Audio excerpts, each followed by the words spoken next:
తండ్రి, కుమార, పరిశుద్ధాత్మకు మహిమ కలుగునుగాక. ఈనాటి జీవవాక్యం. ప్రభువు నీతితోనూ నిష్పక్షపాతముగాను లోకములోని జాతులకు తీర్పు తీర్చును. కీర్తన 98 వచనము 9.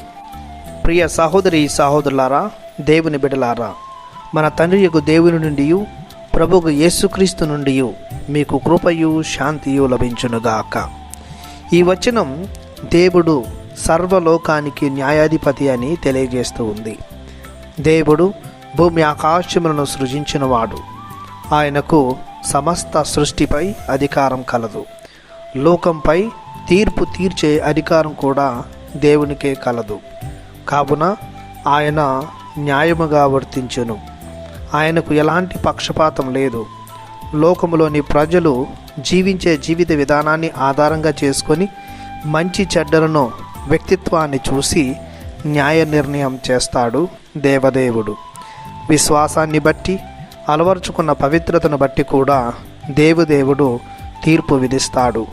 నీతి, నిజాయితీ, మంచితనం, మర్యాద, పవిత్రత, విశ్వాసం, దైవ భయం, దైవ ప్రేమ, సోదర ప్రేమ, సహవాసం, ఐక్యత వంటి మంచి గుణాలు కలిగిన వారిని దేవుడు పరలోక బహుమానంతో, నిత్య జీవంతో దీవిస్తాడు.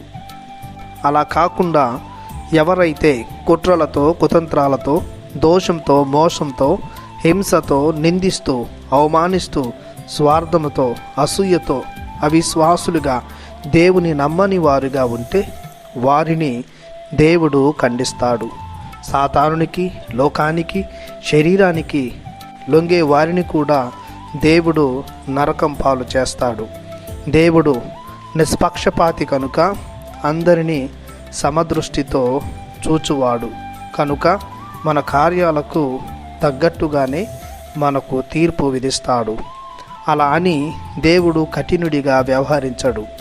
దేవుడు కరుణామయుడు, ప్రేమనిధి, సులభముగా కోపపడువాడు కాదు కనుక తాను తీర్పు విధించే ముందు దయను, ప్రేమను కూడా మిళితం చేస్తాడు.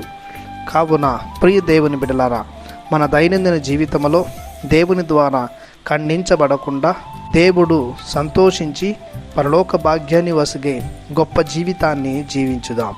ప్రార్థించుదము. కృపా సత్య సంపూర్ణుడా, మా మధ్యనే అవతరించి మాకు మార్గముగాను సత్యముగాను ఉన్నారు. మీకు మా వందనం, మీకు మా స్తోత్రం.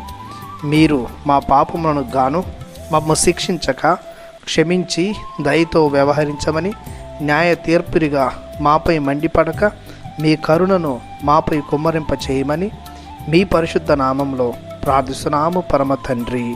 ఆమెన్. దేవుడు మిమ్ము దీవించునుగాక. ఆమెన్.